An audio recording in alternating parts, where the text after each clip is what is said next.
বন্ধুরা, আজকে আমি এসে হাজির হয়ে গেছি তারকেশ্বর নতুন বাস স্ট্যান্ডে। এখানে ইস্কনের রথ দর্শন করলাম। আরাধ্য দেব দেবী জগন্নাথ দেব, বলরাম দেব এবং সুভদ্রা মাকে প্রণাম জানিয়ে পাশে ছোট্ট বুক স্টলে গেছি। এখানে বিভিন্ন আধ্যাত্মিক বই, ইস্কনের নিজেদের তৈরি ঘি এবং বিভিন্ন দেব দেবীর ফটো, জপমালা ব্যাগ এসব বিক্রি হচ্ছে। মহাপ্রসাদ গ্রহণের আমন্ত্রণ ছিল।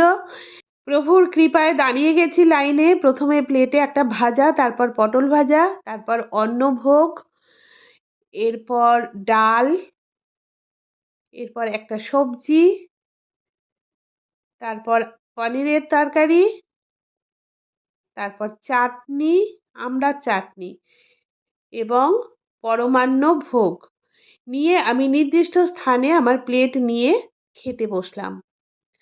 প্রভুর ভীষণ কৃপা, এই মহাপ্রসাদ গ্রহণের সুযোগ পেয়েছি। জয় জগন্নাথ।